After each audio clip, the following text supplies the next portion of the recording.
Chapter 1. Burrows Awaken. The stench of rotting meat and warpstone clung to the damp air like a second skin in the burrows of Clan Wretch, one of the countless minor Skaven clans festering beneath the surface of Verminfurrow. Their warren lay deep in the Sloffthyr tunnels, where the stone walls wept sludge and fungal light cast sickly green hues across the filth-strewn corridors. Here, among broken pipes and whispering cracks, a gathering was forming.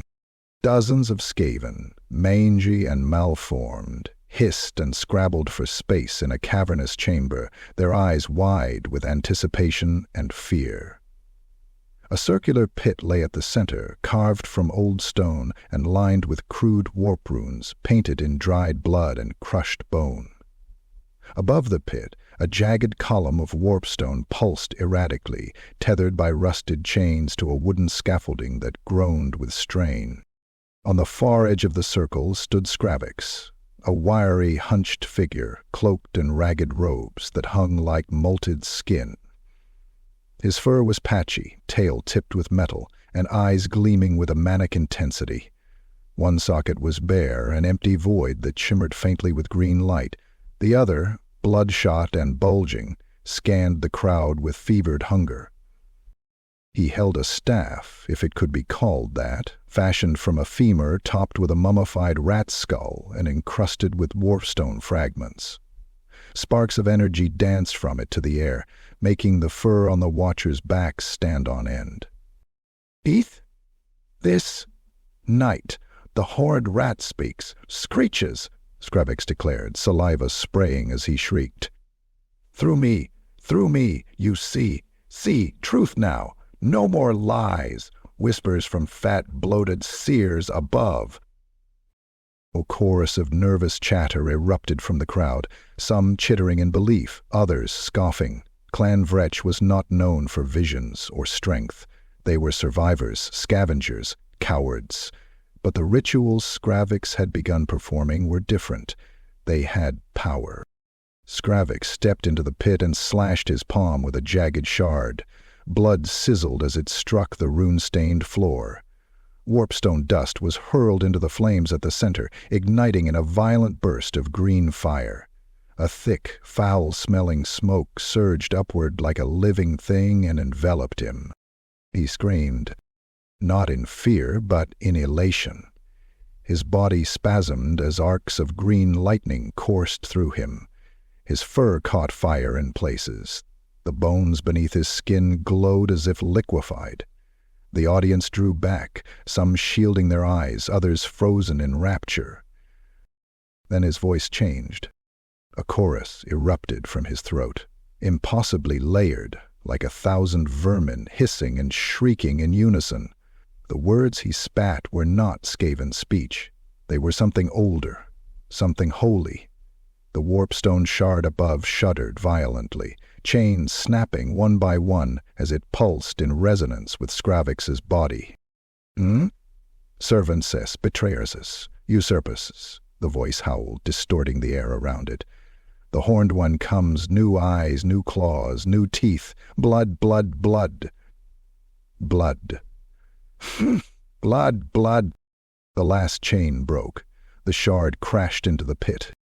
A shockwave tore through the cavern. Several Skaven were instantly pulverized, their bones shattering like brittle glass. Others caught in the blast had their flesh flayed from their bones in long, curling ribbons, limbs torn away as if by invisible claws. Warp flame licked across the chamber, searing eyes, melting fur, and turning screeches into gurgled howls. And from the center of it all, Skravvix stood, bloodied, smoldering, and grinning wide enough to tear his cheek. His left socket now burned with green fire. His staff hummed with unearthly power, and his voice, when it returned, was calm and cold. "Did you see? See? Did you feel it? I spoke with the horned rat. He sees through me now." A stunned silence fell. Then, slowly, a rattling in the crowd dropped to one knee. Another followed. Then another. Soon, dozens were bowing, eyes wide with fear and awe. Scravvix closed his burning eye and let the moment settle into his bones. The scent of charred fur and fresh blood still lingered, but it no longer sickened him. It was perfume. He had been nothing. Now, he was chosen, and Verminfurrow would never be the same. Chapter 2. Sense of Power. The smell of burnt flesh and ozone still clung to the upper tunnels of Clan Wretch. Even days after the ritual, the charred remains of those too close to the warp fire had been left to rot. Intentional, a display, a warning, a scent of sacrifice. For Skravvix, it was the perfume of ascension.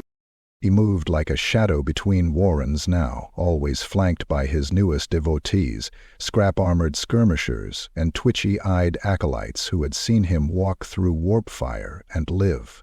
Word of his divine communion had spread like plague through the lower burrows. Not all believed, of course, but enough feared, and that was enough.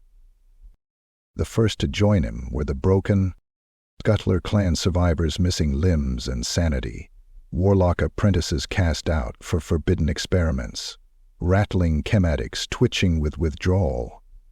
Skravvix offered them not food nor gold, but purpose, a place in prophecy, a role in the Horned Rat's new order, and more than anything he offered revenge.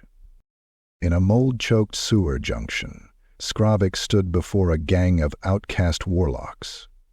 Their leader, a scar-faced mutant named Kruk, sneered as he twirled a hissing warp flask in his claw. "You claim speak to the Horned One, yes. We build things, explode things, yes, yes. What do you bring?" Skravvix said nothing. He simply raised his staff. The skull atop it let out a piercing, unnatural shriek. The warlocks doubled over, blood bursting from their ears. One dropped to the ground, convulsing as steam erupted from his eye sockets. Kruk stumbled back, snarling, but then paused as he noticed something impossible. The crushed warp flask he'd just dropped was floating, levitating, surrounded by a halo of green fire. Skravvix's eye flared. The flask exploded. 3 warlocks died in the blast, limbs torn off mid-scream. The survivors crawled away, mewling like kits. Skravvix stepped over one, placed a claw on Kruk's throat, and spoke in a tone as cold as grave moss. "You build, think, yes, but I shape fate. Serve me, or feed the worms." Kruk rasped a bloody cough, then nodded. Within a day, Skravvix's following doubled. Warp tech, weapons, and poison gas bombs now flowed into his hands. And still, he wanted more. The next layer up in Verminfurrow held war bands, Furrow, brawling packs of brute Skaven who served under petty warlords. They valued dominance, violence, and strength. Perfect. Skravvix found them in the gutter pits, an arena of rusted blades and bones where rats fought to the death for food scraps. On the blood-slicked ground stood Warlord Brack, a towering brute with armor stitched from the hides of rivals. Brack laughed when Skravvix approached. "You? Tiny runt thing? Speak prophecy? Piss in skulls, more like." Skravvix didn't respond. Instead, he turned and pointed to one of Brack's lieutenants, a scrawny, droop-eyed runt. He whispered something inaudible. The runt's body contorted in an instant, bones snapping outward. His eyes exploded in green fire. He screamed as his own skeleton bent in reverse and twisted, until it tore free of his skin like a molted carapace. In silence, Skravvix stepped through the bloody mess and addressed Brack again. "The Horned Rat gives gifts. Do you want them, or shall I ask again?" Eckhart looked at the smoking pile of gore that used to be his lieutenant. He blinked once, then bowed. "Brack obeys." By week's end, Skravvix's forces tripled. He had engineers to build, killers to fight, and whisperers to spread his legend. Murals were etched into stone with warp blood, depicting him as a rat-headed god with lightning for limbs. In secret alcoves, his name was hissed, with equal parts reverence and terror. And always his message was the same. The council lies. The seers sit fat on thrones while we scratch scurry and filth. No more. A new Skaven empire. All under one eye. All under one will. His sermons were frenzied affairs delivered from bone altars, often ending in spontaneous combustions or ritual executions. Doubters were pulled forward, sometimes questioned, sometimes flayed alive, entrails used to trace warp runes mid-air. It wasn't just a following he was building. It was a cult. And somewhere in the maze of tunnels and broken stone, the council had begun to notice. For the first time in centuries, their whispers of dominance were being drowned out by a new voice, one filled with blood, flame, and prophecy. Skravvix had caught the scent of power, and now, like all true Skaven, he would chase it to the ends of the Under-Empire, biting and clawing until it was his. "Or yours, Ben," Skravvix said. Chapter 3, Council's Concern. Far above the blood-soaked tunnels of Clan Wretch and the corpse-lit sermons of Skravvix, the heart of Verminfurrow pulsed in quiet rot. The Temple of Whispers, nestled in the inner sanctum of the city's central fang spire, sat cloaked in a shifting fog of incense and decay. Warpstone braziers burned low, casting oily green halos across a floor etched with spirals of ancient runes and dried blood. Here, beneath a cathedral of bone pillars and plague-riddled banners, the Seer Council gathered. 13 thrones lined the circular chamber, each twisted into grotesque forms to suit their occupants' particular deformities. Their shadows twitched unnaturally, whispering things that couldn't be heard. 12 seats were filled. The 13th remained empty, as it always did, for the Horned Rat. Elder Seer Treachery shifted in his throne of stitched flesh and bronze tubing, the warped lanterns glinting off his porcelain mask. Age had warped him into something barely recognizable as Skaven, his lower jaw gone, replaced with a voice box that clicked and sputtered with every word. His spine was a serpentine coil of metal, twitching with spasms of stolen warp energy. But his one remaining eye gleamed with venomous clarity. He raised a claw, gnarled and green-veined, and the room fell silent. "Speak, speak now," he rasped, his voice crackling like wet parchment. "A new heretic, yes, rises, calls himself Skravvix. Minor. Filth. Yet followers grew. Across the room, Seer Jarrell snapped his fingers, summoning a half-flayed scribe, who slithered forward and unrolled a scroll made from stitched-together rat hides. "Sightings confirmed," Jarrell muttered, eyes twitching independently. "Rallies in the slop levels, seized warp caches, recruits from warlord clans, engineering sects, outcast covens, even Warlock Crook now follows." Treachery's mechanical jaw ground in fury. "Crut, useful tool, now speaks prophecy? Bah!" Seer Craxin, hunched over a swirling warp globe, cackled. "Power. This one tasted real power, aye. The Horned Rat hums in his flesh, yes. Maybe he is chosen." The chamber erupted in hisses and snarls. "Rasfemer. Madness. Slit his throat, silence his bile." Kratzen only grinned, tongue flitting across his gums. "Or, test him. Let him rise a little higher, then strike. Treachery slammed his staff against the floor. A deafening crack echoed through the hall, silencing them all. "Fools," he croaked. "You forget the burnings, the prophets of Scorched Deep, the scaled Messiah. Each time, each uprising, we lost much. Balance must be kept. Fear feeds us, not hope. And this Skravvix promises hope." He paused. "And worse, he makes rats believe." A silence fell over the council like a suffocating shroud. Even the shadows seemed to still. Seer Velich, draped in robes of matted skulls, leaned forward, his breath wheezing through a filtration mask. "So what do you propose, Ancient One?" Frickich's eye narrowed. Extermination. Quiet, clean, his name erased, body liquefied, his corpse fed to sewer birthlings. A ripple of dark amusement passed through the council. "But," Pritkich continued, "he must not die loudly. No martyr myth, no flames, just absence." From the gloom behind his throne a shape emerged, clad in tattered cloth, with glinting knives strapped along every limb. A figure stepped into the green light. His face was covered by a skinned rat's visage, eyes glowing like twin embers. "Quisclaw," Precut said. The assassin bowed low, joints creaking unnaturally. "You will crawl scurry to this prophet, shadow walk, gut goge him, then vanish like breath in poison, make his death a ghost." Whiskclaw said nothing, only drew a finger across his throat and melted back into the gloom. One by one the seers nodded. Agreed. "Yes, snuff the rat. Purge the heresy." The council chanted softly, in the tongue of the black spiral. Warp energy coiled in the air, whispering approval.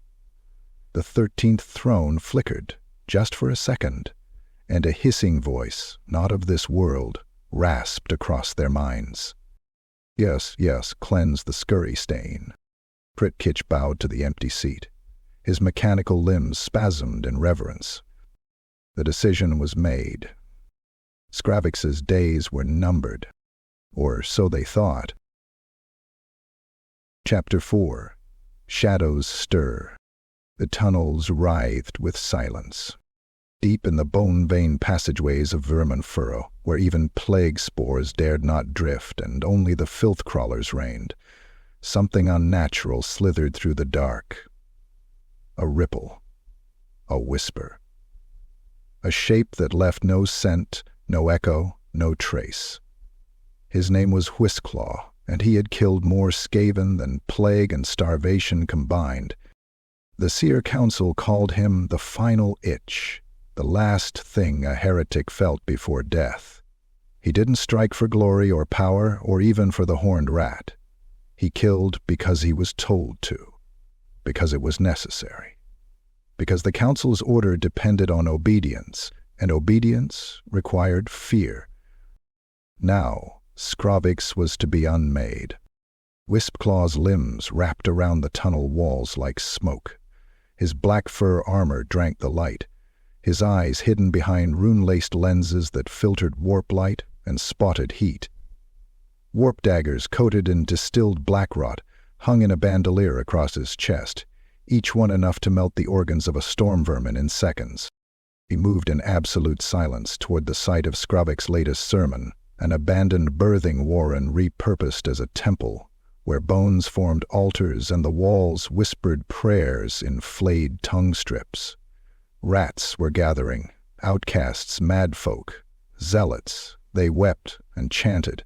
Some writhed on the floor, clawing at their eyes as warp dreams surged through their minds. But Whiskclaw did not look at them. His target stood atop a crooked ziggurat of skulls and shattered war fuel barrels, arms outstretched, chanting in tongues that made the ground itch. Skravvix. He looked worse than the council had described. Bones jutting where they shouldn't, one eye a blazing green socket of raw warp energy, the other bloodshot and twitching. His fur was scorched, his tail dragged like a dead snake, and his voice flayed sanity like a rusty scalpel. Yet they listened, they believed, and so Whiskclaw leapt. Not through the crowd, no, he passed above them, clinging to the rotting ribs of the collapsed ceiling. His daggers whispered from their sheaths. The killing strike would be fast, a triple thrust into Skravvix's spine, kidney, and throat. Even prophecy couldn't survive severed nerves and suffocation. He droned, and time stopped. Skravvix turned before Whiskclaw touched the ground, not in panic, not in reflex. In welcome. Ah, he hissed, stretching the syllable like a priest savoring wine. Right on time. Just as I dreamed saw. Wispclaw froze mid-thrust. That should not have happened. Skravvix raised a claw. Symbols on the altar ignited, casting the room in spectral green. The skulls at his feet screamed. They weren't ornamental. They were alive, or something close to it. Wispclaw, yes, yes, Skravvix purred. Council sends rat ghosts to end me. Did they forget? Forget who I am? Wispclaw didn't hesitate. He lunged. His blade struck, but air. Skravvix was gone. Something slammed into Wispclaw's back with bone-crushing force. He crashed through the altar, warp fire biting at his armor. He rolled, flipped, only to find himself staring into a circle of his own mirrored face. Dozens of Skravvix acolytes had stepped forward, faces painted in mockery of Wispclaw's mask, knives gleaming. Each one muttered warped prayers and shook with anticipation. Skravvix reappeared above, standing on the ribcage of a bloated, twitching corpse furnace. The air around him shimmered with static. You think thought me prey? No. I knew the day, the hour, the breath you would strike. The horned rat showed me your failure in my dreams. He raised his staff. Warpstone ignited with a snap, and the first of the mock assassins lunged. Wispclaw was fast, unnaturally so. His blade opened a throat, dodged two more. He slipped beneath a sweeping cleaver, crushed a windpipe with a spin kick, drove a dagger through an eye socket. Blood sprayed in arcane patterns across the stones, painting the runes. But they kept coming. From the walls, from the floor, even from beneath the bones. Devotees clawed their way out of the corpse altar itself, wailing prayers through blood-choked mouths. He was surrounded. Still, Wispclaw fought. Even when his armor was torn, even when a fang tore into his thigh, even when 3 warp daggers drove into his back. He screamed, but not in pain, in rage, in defiance, until a claw touched his shoulder. It was Skravvix. Behind him, inside his guard. Whispers don't work on the screaming, Skravvix hissed. And then he plunged his staff down through Wispclaw's spine. Warp energy exploded from the wound. The assassin convulsed, arms flailing, legs thrashing, until his skull burst from within, sending a fountain of blood and brain matter across the acolytes. Skravvix stepped back, holding the still twitching body aloft on his staff. The chamber went silent, and cheers erupted, screeches of rapture and triumph. Rats knelt, some tore their fur in ecstasy, others lapped up the blood pooling beneath their prophet's feet. Skravvix raised his hands. The council fears me, he bellowed. They send shade blades, they send ghosts. But I see them all. I drink their fear. The crowd chanted his name, louder, faster. The Skravvix, Skravvix, Skravvix. And far above, in the Temple of Whispers, Seer sat motionless in his throne. A scrying stone before him flickered with the final image of Wispclaw's death. He said nothing, but for the first time in 500 cycles, he felt a sliver of fear. Chapter 5. Tunnels of Influence. The bowels of Verminfurrow rumbled not with battle, but with movement, subtle, constant, sinister. Warp fuel convoys rerouted, supply caches vanished, entire tunnels, once known and mapped, sealed overnight under fresh rockfall or melted into sludge by alchemical sabotage. No war had been declared, no horns blown, but make no mistake, Skravvix was conquering. He had learned quickly, faith alone did not hold Skaven loyalty. You needed teeth, yes, but also meat. He needed control, not just of zealots, but of resources. So he struck where the Seer Council was weakest, the web of trade that fed the Under Empire's heart. At first, it began with whispers. A shipment of warpstone dust from Clan Scar failed to arrive. No bodies were found, but gnawed claws and skittered blood trails marked the route. A week later, another convoy, meant for the Council's alchemical forges, was found dismembered. Not just killed, but deconstructed, bones laid in precise spirals, eyes stacked in jars, tongues nailed to the ceiling. The message was clear. The tunnels no longer belonged to the Council. They belonged to Skravvix. Beneath the crust pit market, in a sewer-choked den reeking of bile and molten lead, Skravvix held audience with the first of the minor clan leaders. Clan Fistile, once a ragpicker group known for selling diseased meat and mutated lizards, now brought him tribute. Their chief, Skarn, entered the room with head bowed and tail limp, dragging a crate of powdered warp crystal behind him. "I bring offering, great prophet," he hissed, refusing to meet Skravvix's eye.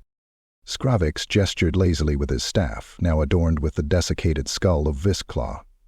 Acolytes dragged the crate forward and sniffed it, twitching with glee at the purity. He approached Skarn, stepping close enough that the lesser rat could feel the buzzing of unstable power in the air. One wrong breath, and flesh might slough from bone. "You kneel now, yes, not for gifts, for place. I give meat and metal, but you serve the vision." Skarn didn't hesitate. He dropped to all fours, tail curling in submission. "I pledge, I swear, Fisttail serves the prophet." Skravvix followers erupted in shrieks, stamping their feet in rhythm as they chanted. Behind them, a gate of rusted iron lifted, revealing a horde of forbidden tech, warp pistols, flesh saws, and vats of hyper-wrought toxin. "For loyalty comes reward," Skravvix purred. From there, the floodgates opened. Clans that had once groveled before the Council began defecting, lured by shipments of warpstone, access to alchemy labs, and, most enticing of all, protection.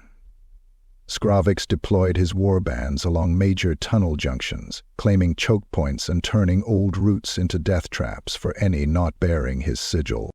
In the depth forks, a group of Council loyalists attempted to reopen a trade artery by force. 30 storm vermin marched, elite and armed with lightning claws.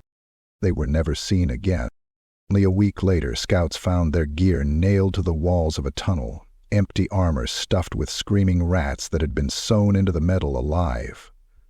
The scent of warprod clung to the walls, etched with a message in glyph runes: "Trade denied. Obey the voice."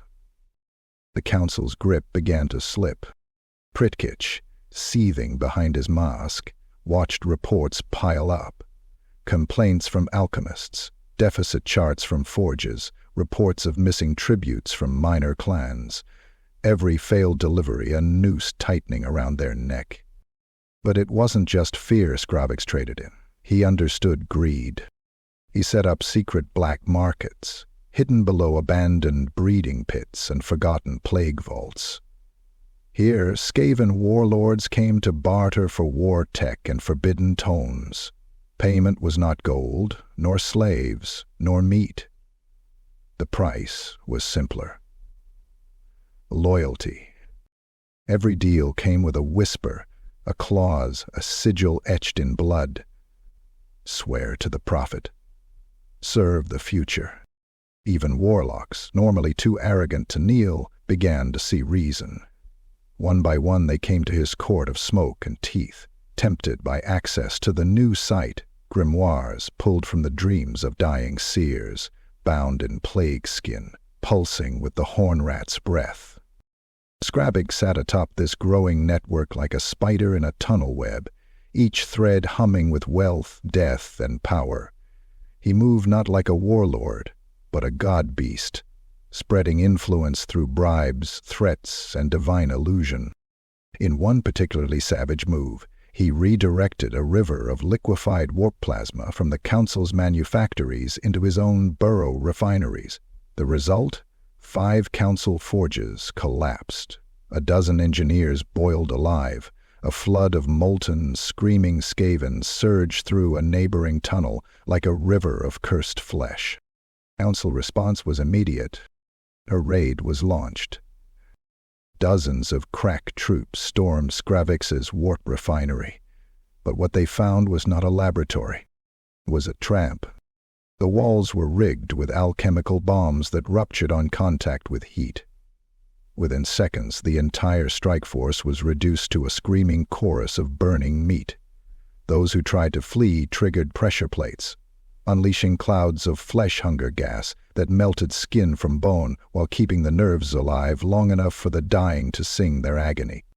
And again, painted on the walls in their own fluids, was the mark of Skravvix, a twisting spiral surrounding a single jagged eye. The council was bleeding, and their dominion was being siphoned in chunks. Skravvix, meanwhile, stood before a map of Verminfurrow. His claws traced new lines across it, cutting out the Seer's trade routes, highlighting new fiefdoms pledged to his cause. With every tunnel he seized, every crate rerouted, every deal struck in blood, he was not just rising, he was rewriting the city, and the council, for all their centuries of plotting and poison, had not even begun to understand what was coming. Chapter 6. Teeth Behind Smiles. From the darkened parapets of the Temple of Whispers, the Seer Council looked out, not with eyes, but through scrying runes carved into bone and blood, peering down through the skeins of warp and shadow into the underworld they once ruled, without question. What they saw now disgusted them. Skravvix's influence had become a cancer, silent, feeding, growing. Minor clans bowed to him, trade routes bent like reeds in his name, and whispers of the new voice had begun to crawl up even into the outer sanctums of the council's own acolytes. Enough. Seer Prekich convened the inner circle beneath the horned arch, where the flicker of 13 braziers cast an ever-twisting silhouette on the spiraling wall. His voice rasped like rusted iron dragged across bone. We strike. No blades. No fire. No screaming. Decay from within. And so the council's claws emerged, not the brute legions of storm vermin or the warlock engineers, but the subtle breed, liars, whisperers, and monks of plague. Their first weapon was doubt. In a dank scriptorium beneath the spore crypts, scribes wrote false proclamations bearing Skravvix's seal. These documents, stained in fake warp blood and woven with hallucinogenic ink, accused Skravvix of heresies so absurd they bordered on sacrilegious parody. Plans to feed his followers to a resurrected horned rat, rituals of tail severance for divine favor, secret breeding pits producing half-breed man-rat abominations. These were not meant to be believed. They were meant to confuse, to fracture. The documents were discovered by rival clans, leaked through smugglers, and whispered into the ears of Skravvix lieutenants. Each parchment carried seeds of paranoia. Then came the bribes. The council sent agents dressed in the tatters of neutral clans, merchants, plague hunters, even false warlocks, carrying crates of refined warpstone, bound slaves, and weapons drawn from the ancient vaults. Their offers were whispered in abandoned tunnels. Always the same. Turn leave now, swear silence. Live long, live. Some accepted, some fled.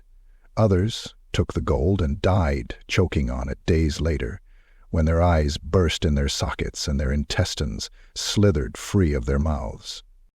The council expected betrayal, but more than that, they engineered it. Within a week, Skravvix's ranks were riddled with spies.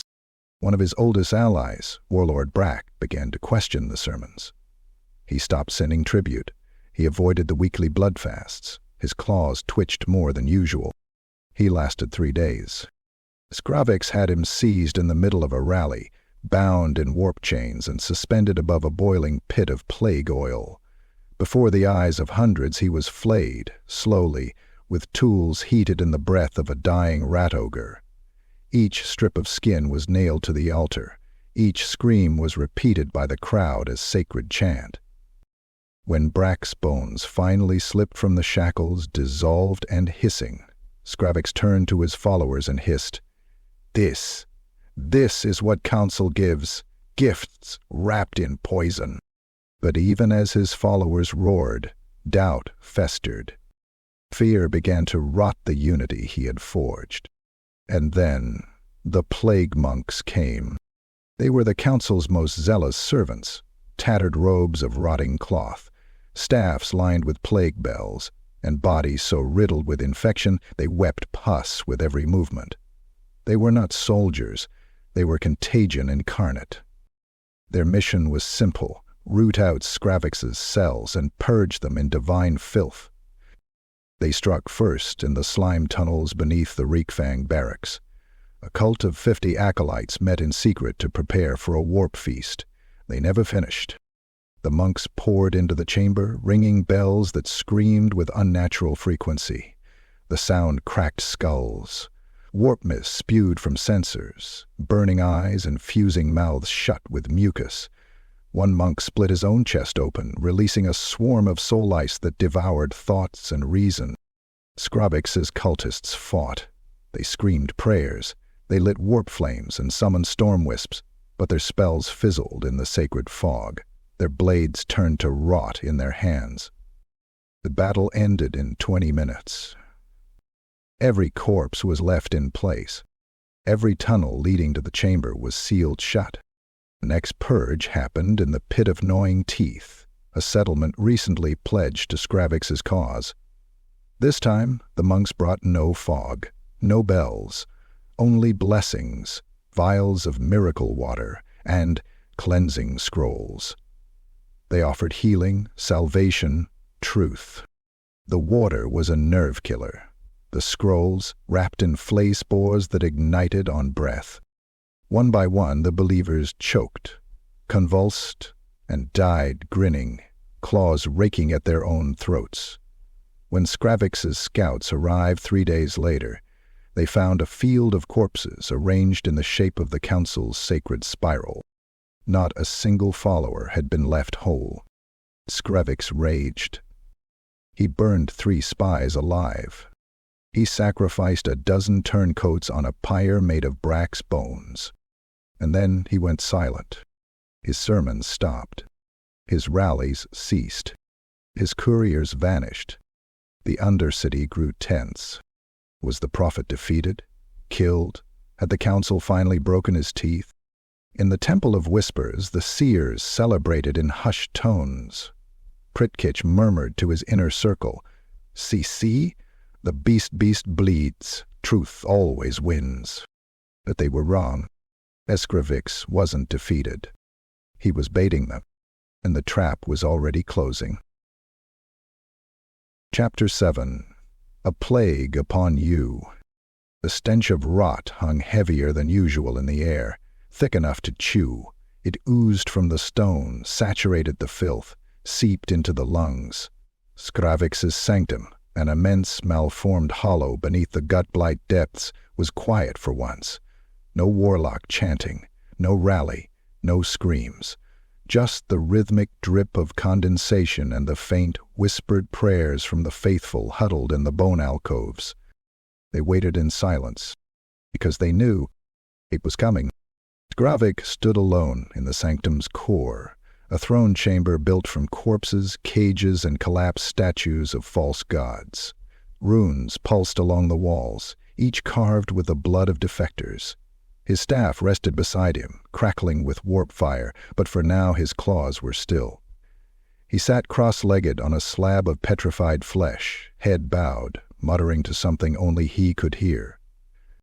Soon, yes, let it begin. And then the plague bells rang. Not from within, but from the tunnels beyond. Dozens of them. The faithful stirred in fear. Some cried out. Others drew blades. But the sound grew louder, heavier, as if dragged by the weight of death itself. The walls trembled. The filth water in the basins began to bubble. A scream tore through the corridor. Then another. Then hundreds. The plague monks were here. They didn't creep. They didn't strike from shadows. They marched, wielding rusted scythes, censer flails, and staffs carved from diseased bone. They came in tides, robes soaked in pus, their flesh rotted, eyes glowing with holy fever.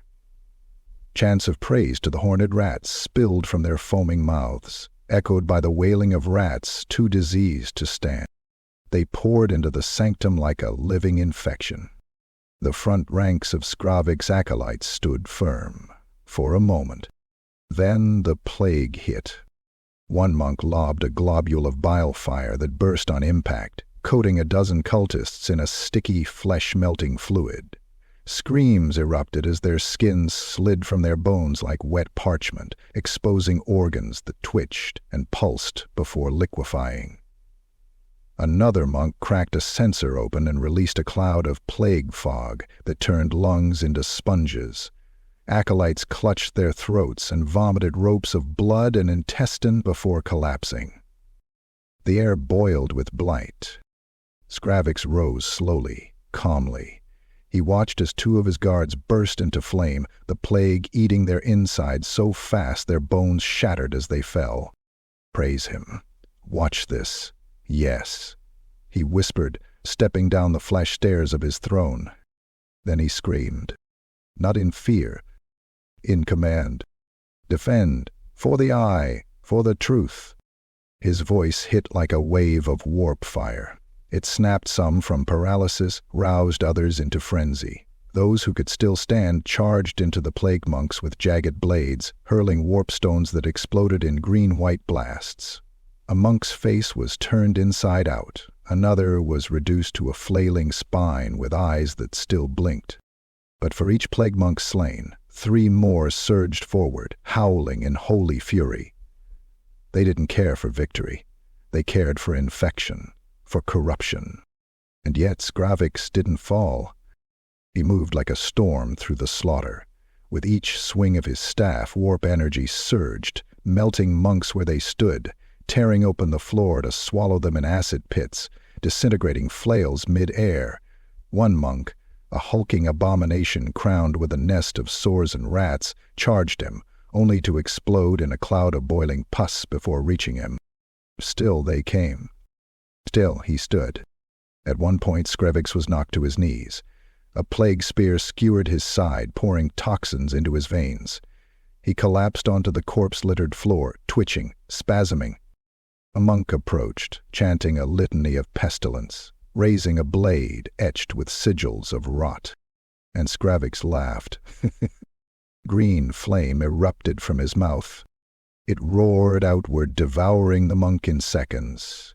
His flesh vaporized, his bones snapped apart, and his scream was cut short as his tongue caught fire and shot across the room like a projectile. Skravvix stood, bleeding, vomiting filth, but alive. All around him, his followers were dying, but they were not fleeing, even with their flesh peeling off, even with their limbs snapped and bleeding, even as the plague monks chanted louder, even as the air turned black with pestilence, they fought on. The last hour of the battle was pure madness. Flames danced with pus. Warpstorms collided with plague tides, bodies stacked so high they became walls. The chants turned into howls, howls into roars, and the tunnel floor collapsed under the weight of it all, dragging dozens of fighters into the lava-choked guts of the Undercity. When silence finally returned, it was not peace. It was exhaustion. Only a handful stood in the sanctum, coated in blood and bile, their eyes wide with devotion and fever. The monks were dead. Their bodies still twitched, melting into sludge. Skravvix limped to the center of the chamber and stood amidst the corpses. He raised his staff. "I did not fall," he hissed. "I do not fall. Not to blades, not to plague, not to death." He opened his robes. The spear wound still bled, but instead of rot, it gleamed with pulsing green energy, sealed by warp light. They breathe air with their life sent their worst, and I still breathe. Why? Why? The faithful, shaking, bleeding, barely alive answered in one voice. Because the horned rat protects you. They collapsed in worship, and in that moment Skravvix was no longer just a prophet. He was a miracle, a living vessel, a divine plague of his own. And as the survivors rebuilt the sanctum from the bones of the fallen, a new word was whispered beneath Verminfurrow. Immortal. Chapter 8. Rat Within the Walls. The blood had barely dried in the sanctum when the whispers began. They slithered from shadow to ear, passed in claw sink and subtle squeak. Skravvix's survival, miraculous though it was, had raised more than reverence. It had birthed questions. How did the plague monks find the sanctum so swiftly? Why were several guard tunnels unsealed? Why had the rear barricades failed to detonate when triggered? Suspicion was a natural current among Skaven, but now it surged like a torrent. And at the heart of it stood one name. Threek Sharpfang. Clad in bone plate and patchworked war leathers, Threek had been Skravvix's second since the early days, when they had nothing but broken dreams and twitching visions. He was warbred, scarred from the Gutclaw rebellions, and his loyalty had been proven in 100 skirmishes. But loyalty among Skaven was always relative. The rumors grew thick and fast. A missed command, a delay in reinforcements, a suspicious absence during the plague breach. By the third day, Skravvix summoned him. The sanctum had been rebuilt in half-ruin, lined now with the skeletons of plague monks turned into warped iconography. Incense burned thick and bitter, masking the stench of cauterized flesh. Green torches hissed, and dozens of loyalists circled the chamber, claws on blades, eyes watching. Hungry. Threek entered through the bone gate alone. He didn't tremble, but his tail flicked twice, sharp, nervous, betraying his fear. Skravvix sat on his throne of fused bodies. His robe still bore burn scars. One side of his face had partially peeled, exposing the warpstone-veined muscle beneath. His eye blazed. "You are called," he said softly. "And now you answer." Threek bowed, stiff. "Obey, serf, always, great prophet. Lies words flow. I crush them, yes?"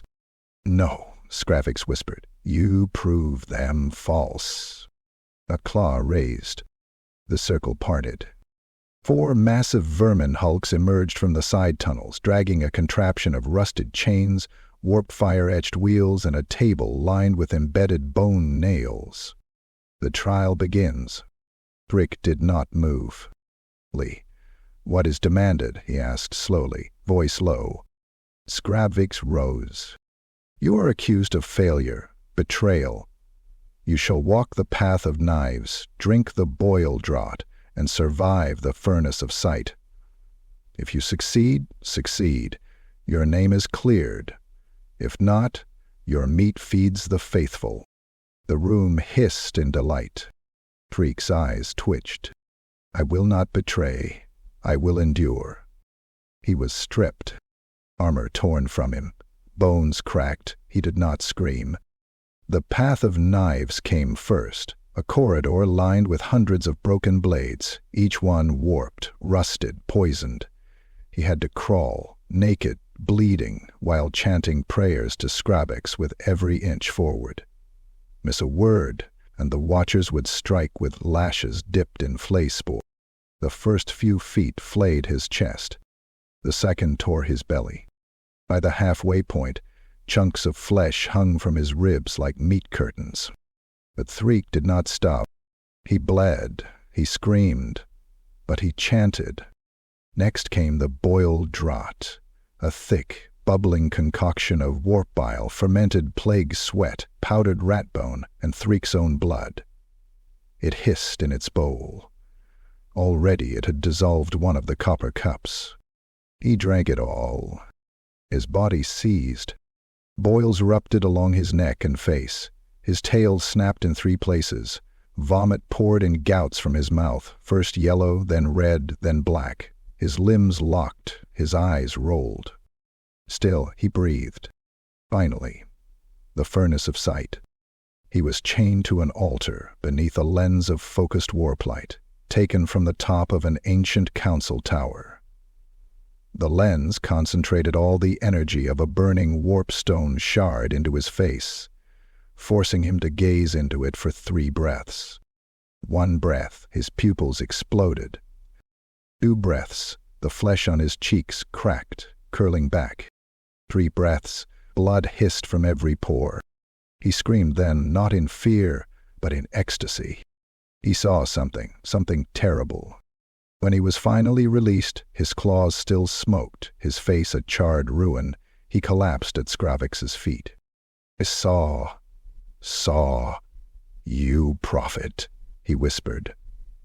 "On the throne, the horned one, laughing. Your name carved in the bones of the moon." Silence. Then a roar from the crowd. Skravvix stepped forward and placed a claw on Threek's burned skull. "You suffer, endure, and see. You are true. You are mine." He turned to the crowd. "Let this be known. Traitors die. But the faithful suffer and rise." Rise? A chant erupted, louder than before.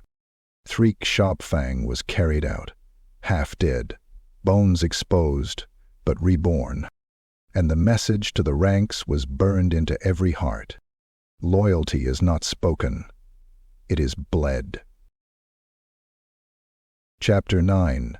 Council of Treachery. In the black mirrored corridors beneath the root spire vaults, where warp mists bled from cracked stones and even vermin refused to nest, a figure walked cloaked in stillness. No guards flanked him, no banners announced him. Yet each step left a wet hiss in the stone, like a serpent slithering in silence. He was Seer Vernal, young by council standards, barely a century old, though his spine already bent from overuse of warp sight. His fur was thin in patches, his fingers twitching constantly from exposure to raw crystal. But his eyes gleamed with ambition. Too young to hold a full seat, too talented to ignore. He had been fed scraps of influence, scraps of power. But Vernal was not a rat content with scraps. He sought the feast, and that meant dealing with Skravvix. It was madness, of course. Treason. Just whispering his name aloud in the wrong hall could earn you an acid bath throat purge. But Vernal had watched the council rot from within. He saw the infighting, the paranoia, the fear etched into Pridkitch's every twitch. Skravvix hadn't just challenged their rule, he had pierced it, cracked the shell and tasted the meat inside. And Vernal wanted in. He found Skravvix's emissaries through careful blood coin bribes and the slow execution of 3 decoys to prove he wasn't a spy. When he was finally blindfolded and led through a spiraling network of bone tunnels, he smiled beneath the veil. They brought him to the Black Maw, a chamber of screaming stone where light bent around warped bones and the very air howled with forgotten souls. Skravvix sat atop a throne carved from a council bell, its metal warped and melted into a twisted seat of mockery. Vernal fell to one knee, not in reverence but in performance.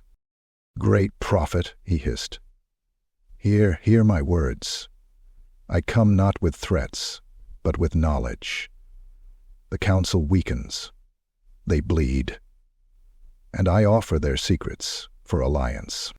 Skravvix tilted his head. His body was gaunt, arms bandaged in strips of living skin, pulsing gently with a heartbeat not his own. His eye burned. "Dear Seer Vernal," he croaked, "too clever to die quiet. Why rask so much?" "Because I see the future," Vernal whispered.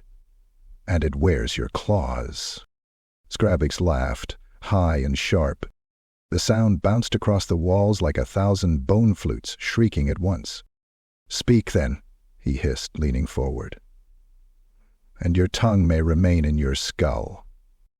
Vernell pulled a scroll from within his robe. Not paper. Skin. The hide of a recently murdered Seer archivist, still damp. Inked in warp blood were names, locations, rituals. Vault codes. Secret stores of Warpstone. Names of the Council's internal spies. And, he paused, letting the silence stretch, the location of the eye well. The oldest Council's scrying chamber. Unprotected. A murmur stirred among Skravvix's circle. One warlock twitched violently, salivating. The eye well was sacred. Skravvix stepped down from his throne, claws clicking on the metal. He circled Vernell. Slow, deliberate. Once, twice. On the third loop he stopped behind him and spoke softly. "You betray your masters for me, yes, yes. What stops you betraying me?" Vernell didn't flinch. "I don't kneel to weakness. I serve the strongest claw. Right now, that is you." "Mm-hmm," Skravvix purred. Then, without warning, he grabbed Vernell's skull and forced his head back. Warp energy flared in his palm, a probing. A dive into the younger Seer's mind. Vernell screamed. Images surged, visions of rotting councils, of Vernell slitting throats in the dark, of him standing on a mountain of corpses, not behind Skravvix, but above him. Skravvix saw the ambition, the hunger, but he also saw fear and use. When he released Vernell, the young Seer collapsed, bile streaming from his nose. He shivered, twitching violently, his eyes wide with awe and terror. "Yah, yah," he gasped. "Yes," Skravvix whispered, licking the bile from his claws. "And I like what I saw." He turned to his inner circle. "This one, he is vile. Schemer. Useful. Feed him meat. Give him maps. Let him crawl among us, but watch his tail." Vernell was dragged to his feet. He did not resist. He smiled through bloodied teeth. He had planted the seed. Now he would grow it. From within the cult of a monster. And when the time came, he would devour his master, just like any Skaven with proper ambition. But for now, he would serve. Chapter 10. Warpstorm of Prophecy. The air in Verminfurrow crackled with a tension deeper than fear, a sense that something ancient and terrible was coiling just beneath the surface. Skanes scurried through the tunnels, eyes darting, tails twitching, ears flat. Warlock engines malfunctioned without reason. Forges sputtered. Even the vermin beasts howled in the night. Something unseen was gnawing at the foundations of the city. And Skravvix had felt it. He had seen it. The visions had come days earlier in a fever-slicked trance, warp smoke filling his sanctum, tongues of green fire licking the air as he twitched and screamed atop his bone-carved throne. His eye burned with unnatural light, and his body spasmed as though struck by lightning. Acolytes gathered around, scribbling his ravings in blood across stone slabs, their own minds unraveling from the sheer force of the prophecy. When it passed, Skravvix rose, shaking, drooling, but eyes focused. He declared he had spoken with the horned rat, not in dream, but in voice and flame, and had seen the earth beneath them splinter. He called for a sermon, not in secret, not in a hidden burrow, but in the open, at the Black Scar crossroads, a wide exposed section of the Undercity, once sealed for centuries, now broken open by his own warlock diggers. It was a dangerous move, too bold, too exposed. His lieutenants warned him. Skravvix silenced them with a glare. If they do not see, they will feel. Thousands came, warlocks, scavenger lords, plague cultists, even skeptical clans drawn by the stench of spectacle. The black scar was packed with bodies. Some watched with reverence, others from the shadows, claws on blades. Even the council's spy stood in the crowd, listening. Skravvix appeared not on a pulpit but atop the rusted spine of an ancient war-beast skeleton, draped in chains and dripping with warp oil. His staff pulsed, eye socket blazing. His voice was thunderous, every word echoing unnaturally across the crowd as if carried by the very stone itself. You, all of you, you scurry, hide beneath your masters, you gnaw the bones they toss you. But they lie. Lie. The council is blind. He raised his claws, sharp and twitching. I saw. Below the depths of screaming earth, the tunnels twist, snap. A storm, a warpstorm, churns beneath our paws. He struck the stone beneath him with his staff. It hissed, cracked, and bled. Collapse, destruction, tunnels beneath the upper fang, chambers of gutter light, hive knot 4, they will crumble tonight. You will see with your own bleeding eyes. The crowd murmured. Some laughed. Others hissed in disbelief. A storm? A collapse? Prophecy? The council had long forbidden such proclamations. Uncontrolled vision was dangerous, heretical. But Skravvix stood unmoved, his gaze burning into them. I speak the hornrat's truth, he rasped. You doubt? You mock? Then go and watch. And with that, he vanished into the stone, his retinue dispersing like smoke. At first, nothing happened. The black scar dispersed. The tunnels buzzed with rumors. The council denounced the speech as heresy and fear-mongering, calling Skravvix a rat drunk on his own bile. Some even laughed openly. Then the earth screamed. Hours later, just past the 13th bell, beneath Hive-Knot 4, the ground shuddered. Not once, but 3 times. The tremors cracked through stone veins that had held for centuries. Warp residue, built up from generations of hidden rituals, ignited in green flame. The support struts of the entire northern half of the gutter light depths snapped like twigs, and the tunnels collapsed. The sound was indescribable, like 1,000 towers crumbling at once, the screams of entire burrows swallowed in an instant. Rats crushed beneath tons of stone. Warp plasma chambers ruptured, triggering secondary explosions that sent molten pipes screaming through the dark like serpents of fire. Buildings cracked open, markets vanished, entire warbands were obliterated. Those who survived crawled from the wreckage, bodies burnt, eyes blinded, coughing blood and plague smoke. Some had seen it happen. Others had watched from the upper tunnels, and all of them whispered the same name. Skravvix. He had said it would happen, exactly as it did. Exactly where.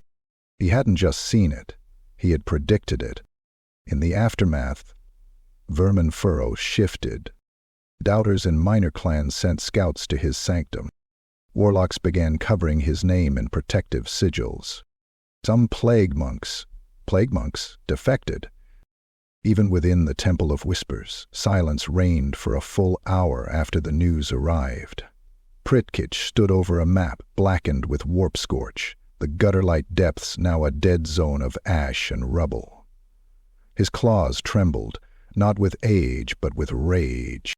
Too precise, he hissed. Too perfect.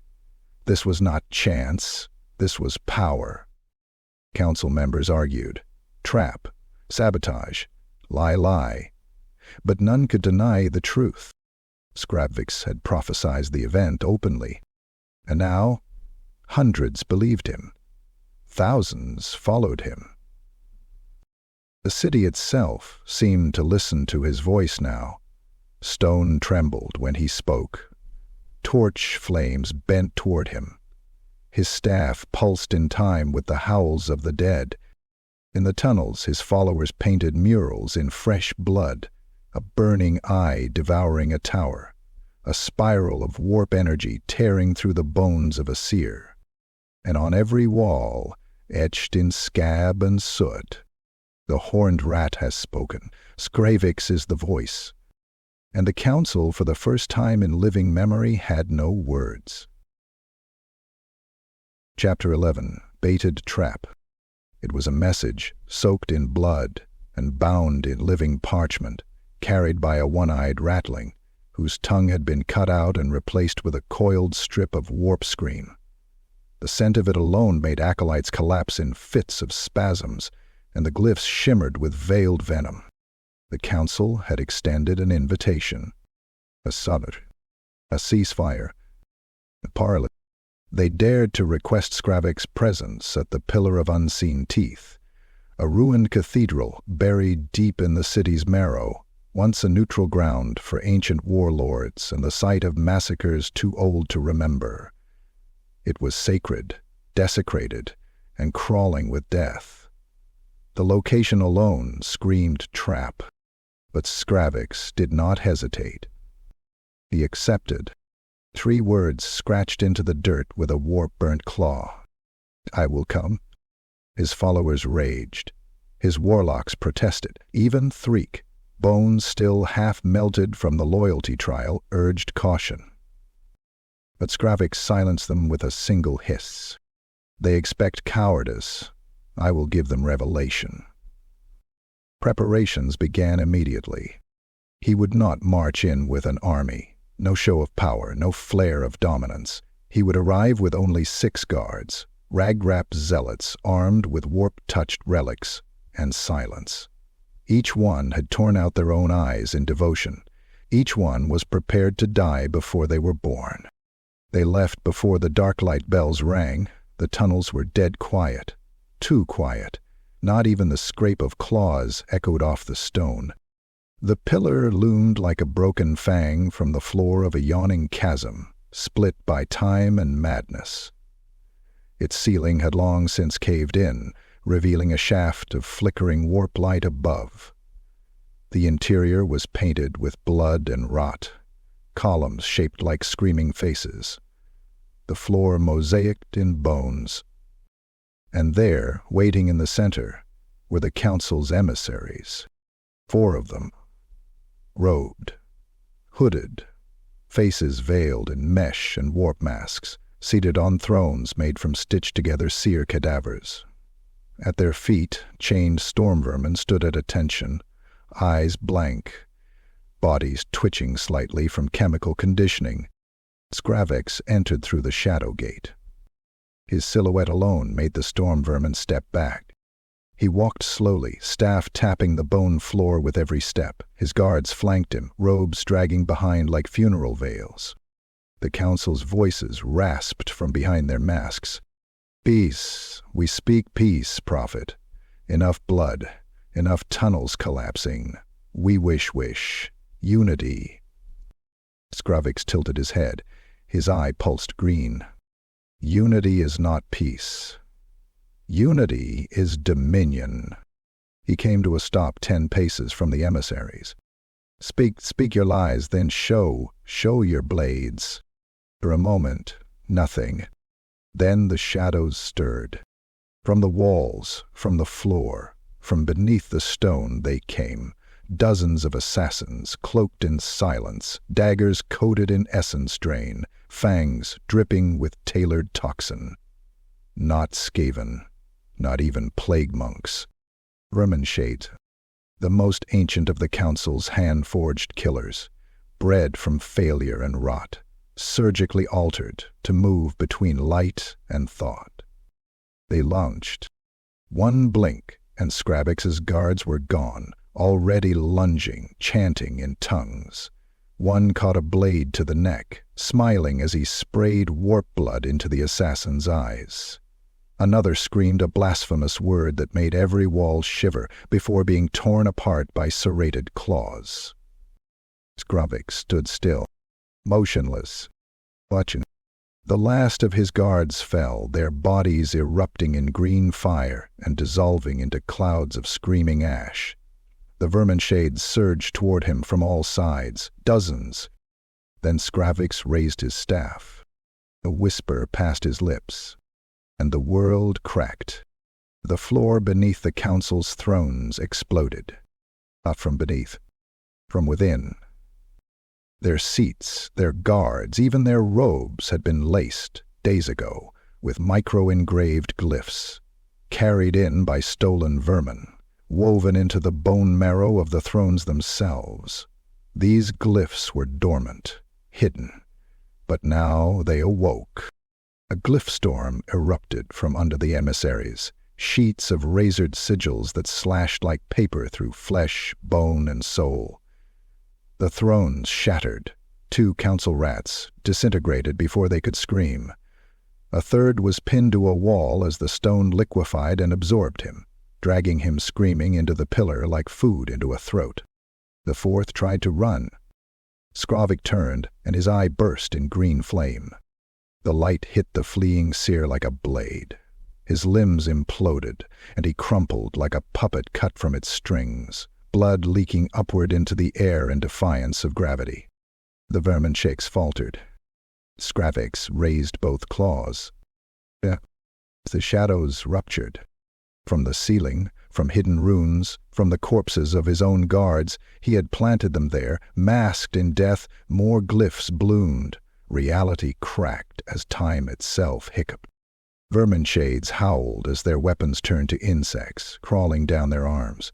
One began to laugh uncontrollably until his jaw broke and his lungs herniated from the force. Another spun in a circle, vomiting blood in perfect spirals, his brain already melted. The survivors fled.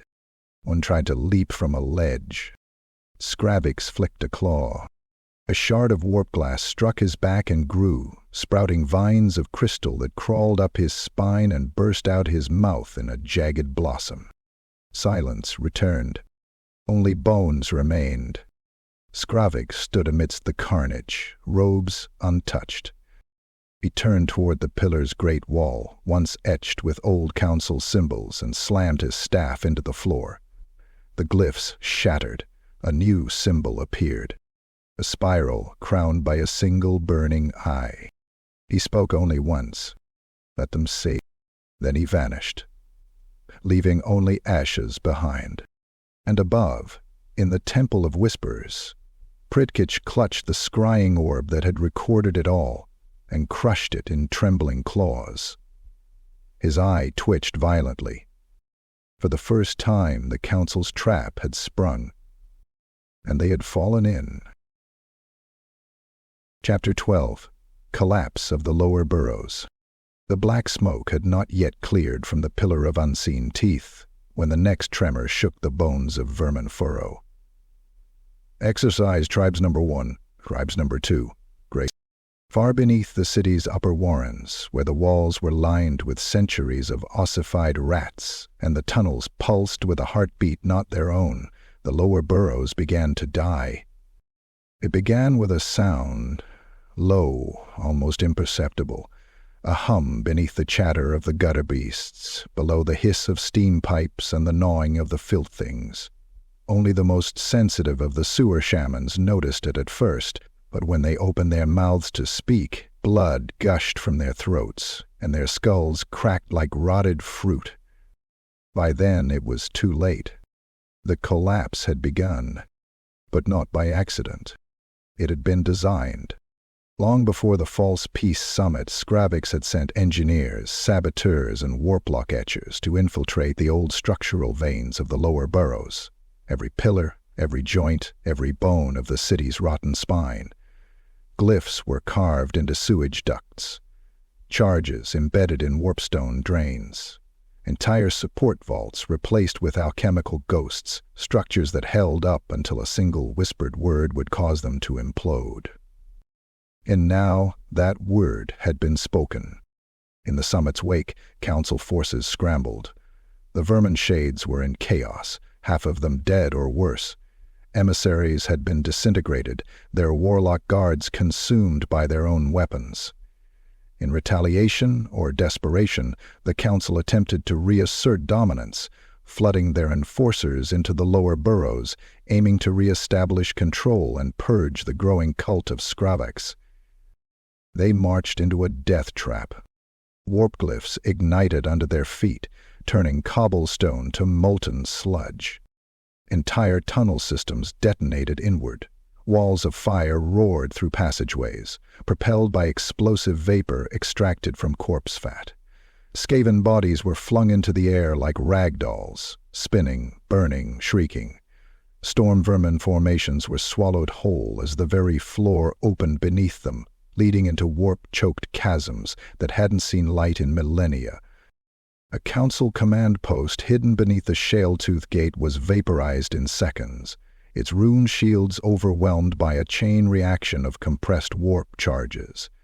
The energy released was so violent it tore a hole in the subwalls of Verminfurrow, creating a vacuum that sucked 2 entire battalions of plague monks into the abyss.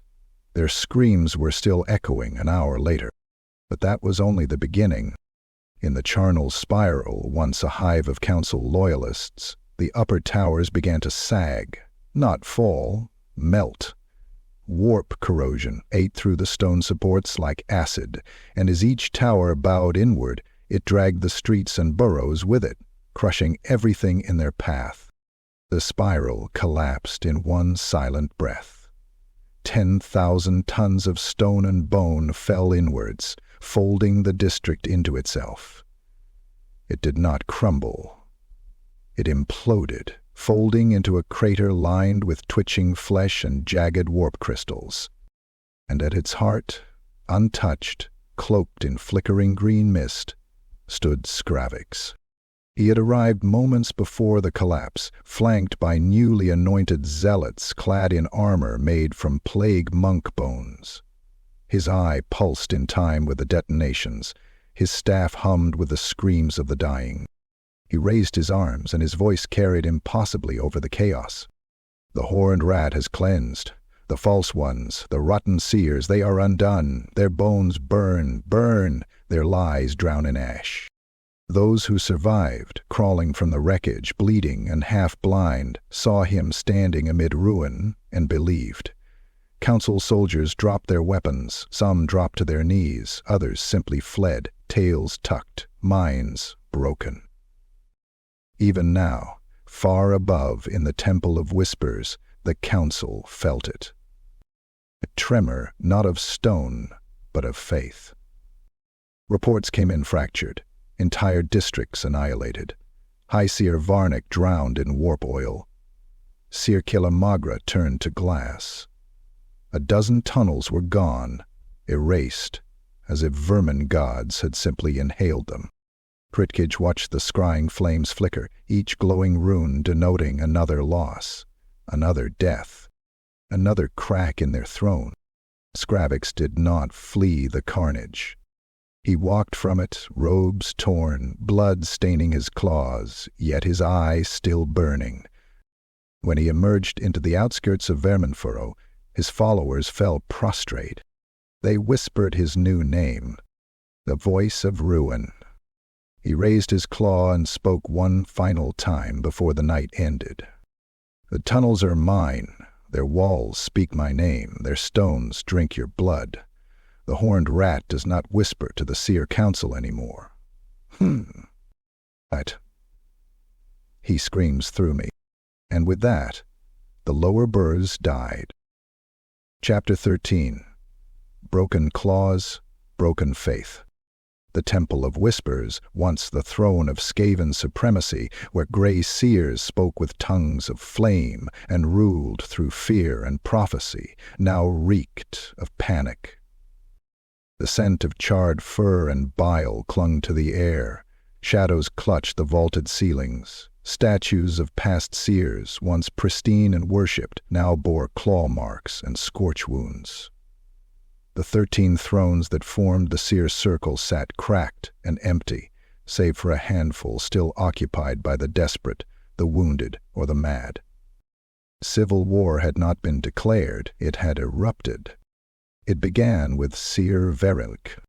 He had been the loudest voice denying Skravvix legitimacy, the most venomous critic, the one who swore the lower burrows' collapse was sabotage, not divine act. That morning, his body was found suspended from the Warpgong's spire, his entrails braided into the bell ropes. His heart was missing, replaced with a still-humming warp crystal.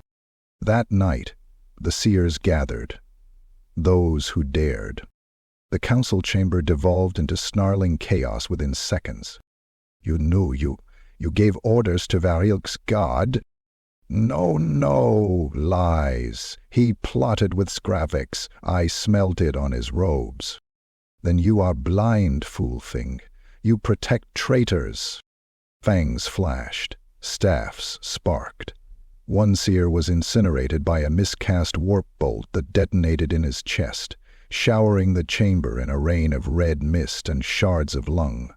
Another drew his blade and carved a gash across Seer Girok's face before being gutted by his own spine, pulled from his back by an unseen force as cursed runes activated in panic.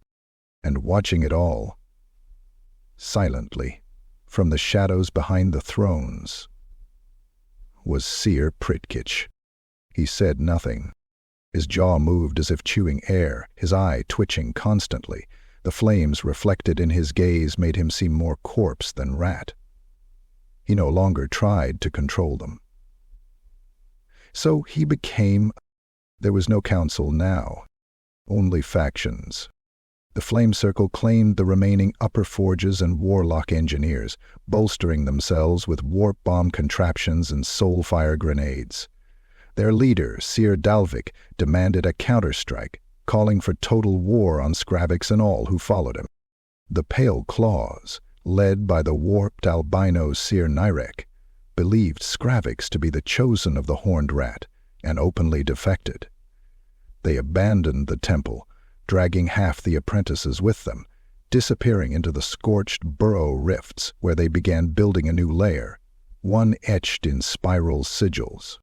The Coil of Teeth, a paranoid sect led by Seer Kin Greel, accused everyone of treason. They executed their own acolytes in rotating shifts, keeping corpses piled like sandbags around their spire. No one spoke there. They had removed their own tongues to protect secrets. Outside the temple, the streets ran red. Tunnels once guarded by the council's elite erupted into battlegrounds. Entire districts were sealed off with barriers of melted steel and bone. Warpstorms, no longer tethered by unified will, burst randomly from the stones, consuming anything nearby. Civil war ignited with terrifying speed. At the Cradle of Screams, two warlock sects, one loyal to the Flame Circle, the other to Pale Claws, clashed in the depths. Fire met plague, flesh met lightning. Entire warrens filled with liquefied corpses. One section was flooded with boil acid, rising through the tunnels until screaming stopped and only steam remained. In the pit of Shrivensens, a shrine once belonging to the Seers was defiled by Skravvix loyalists. They tore down the murals and replaced them with spirals etched in meat. When council forces tried to reclaim it, they found the walls covered in teeth, pulled from the mouths of living cultists who grinned through the pain, whispering, "He is coming." Even the sky above the spires split. The warp veil above Verminfurrow tore open for 9 breaths, revealing a cyclone of gnashing maws and twitching eyes. Every seer present in the Hall of Scrying bled from their sockets, clawed at their brains, or simply collapsed in pools of their own vomit. Those few still loyal to the old order fled. Some fled into the deep warrens, hoping to gather forgotten tech and loyal warbands. Others went higher, trying to contact foreign seer circles. But none returned. Skravvix's name echoed now not as a whisper, but as a chant. In temples, markets, even dying screams, Spiral Prophet, Warp Eye, Breaker of Lies, faith in the council was no longer dying, it was eviscerated. And Pritkich, seated alone on his throne, gazed at the empty seats.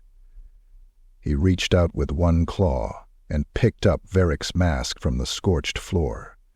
He cradled it in silence, staring into its hollow sockets. "We broke ourselves," he whispered.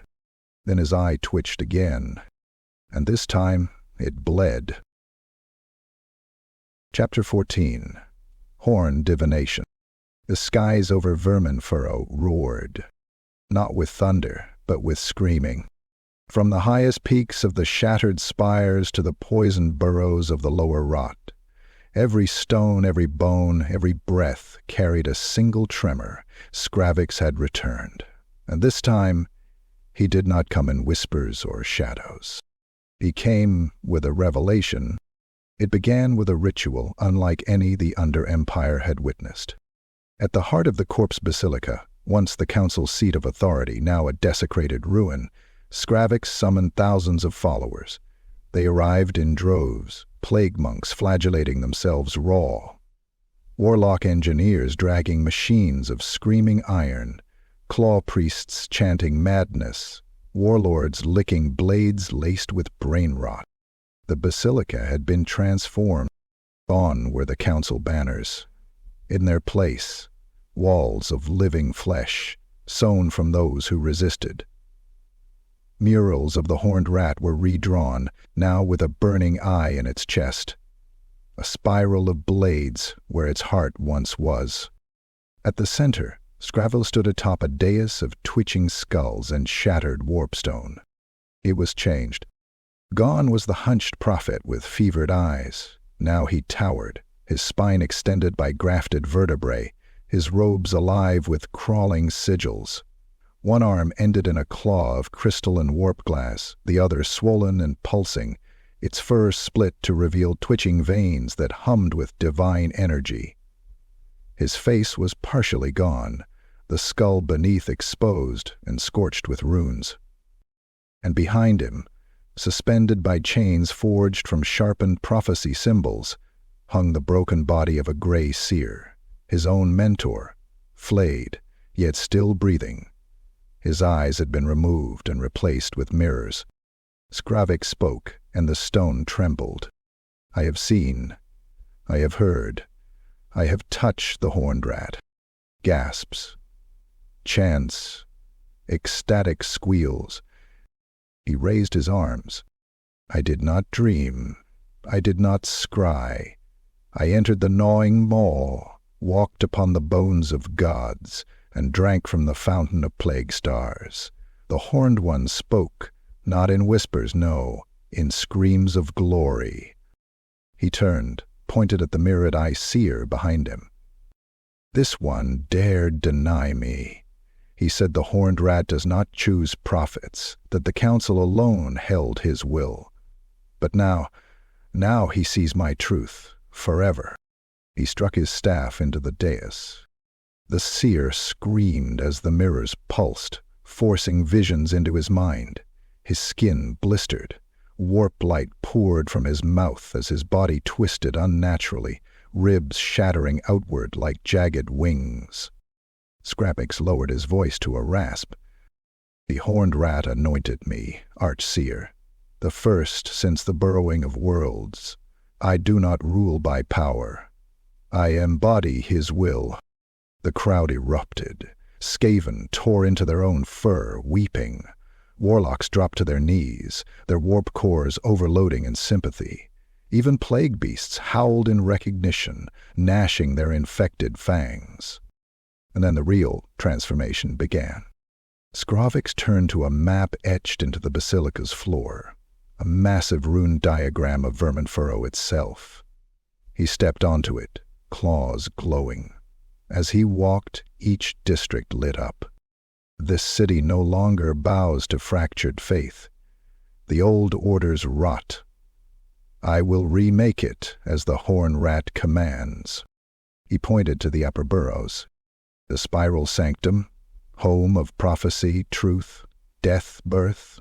All warlocks must report here. obedience or oblivion. He slashed through the central markets, the maw pits. Trade flows through devotion. Currency is loyalty. Bribery is heresy. He marked the former Temple of Whispers.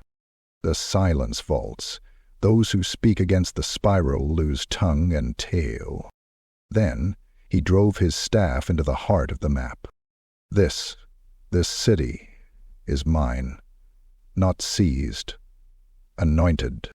To enforce his will, Skravvix unveiled the Eye Guard. Monstrous creatures, once Skaven, now twisted into warp flesh hybrids. Each bore a third eye, implanted surgically or grafted from devoured seers. They wielded plague spears and wore armor made from melted council masks. They did not speak, they judged. Those found resisting were brought to the basilica and made examples of. One warlord, chieftain of Clan Gnask, refused to bow. His punishment? He was enfolded, not flayed, not burned. Unfolded, his limbs peeled like paper, his spine stretched into a spiral, his brain removed and suspended above him, still alive. His body was turned into a banner. Another, Seer, hidden loyalist to the council, was forced to eat his own staff, inch by inch, until it ruptured through his throat. His followers were drowned in plague water, infused with their own warlock cores. And all the while, Skravvix stood above it, untouched, divine. He no longer shouted, he whispered, and cities moved. He did not demand loyalty. He inspired obsession. At the end of his speech, he stared at the roaring crowd, now thousands strong, banners waving, bodies writhing in ecstasy, eyes glowing with fanatic hunger. And he said the words that would reshape the Underempire. The spiral begins now. All claw beneath it, or die in silence. And so began the reign of Archseer Skravvix, not as a warlord, but as divine incarnate. Chapter 15. Siege of Screech Spire. The Screech Spire stood defiant, one last fang of old power rising from the broken skull of Verminfurrow. It was a fortress of madness and ancient machinery, a spiraling tower built into the hollowed bones of a dead god-rat, bristling with warp turrets, scrying lenses, and plague vaults too forbidden to name. Here, the last of the council's faithful had gathered, seers, storm-vermin legions, plague engineers, and warped thaumaturges loyal to the dying ideals of seer law. Their banners still bore the spiral of the council, smeared in ash and blood. They did not expect to survive. They expected to be remembered. What they did not expect was what Skravvix brought with him. The siege began not with siege engines or war horns. It began with breathing, the kind that echoed through stone. Deep, guttural, wet. From the northern trench a creature emerged, taller than the walls, cloaked in twitching fur and fungal growths. It had no head. Its face was a cage of ribs, each one pulsing with green light. Dozens of limbs dangled from its chest, some mechanical, some flailing with muscle memory. It was Fleshborn 88, the first of Skravvix's siege monsters. Warp generated in the maw cradle pits. It moved with a groan like dying stars, and when it roared, it caused the lower walls of Screech Spire to split. Council defenders screamed as it charged. Lightning bolts lanced from the tower's outer wards, scorching its skin, but its flesh absorbed them. Warp fire projectors fired in tandem, only for the creature's outer shell to peel back, revealing armor-plated ribs that bled green flame in response. Then came the second wave. Not troops, not warbands, but Skravvix. Skravvix had released millions of crystallized vermin, creatures made of living obsidian and warplock dust. They crawled like insects, clinging to walls, climbing vertical surfaces with unnatural ease. They screeched in patterns, their voices triggering hidden glyphs inscribed by Skravvix spies months earlier. With each note, a section of Screech Spire betrayed itself. Doors reversed polarity and slammed shut on defenders. Barricades exploded outward, shredding Skaven from the inside. Even the air grew sharp, blades of condensed warp energy flaying those who dared draw breath.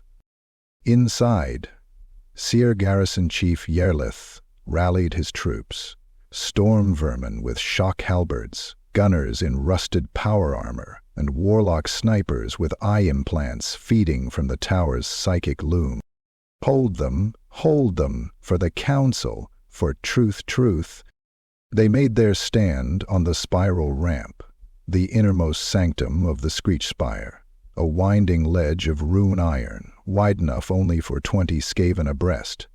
Behind it lay the last warp core batteries of the council.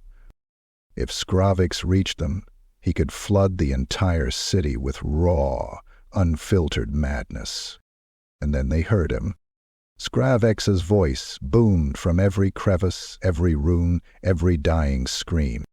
I come not as warlord, but as the end. And with those words, the third assault began.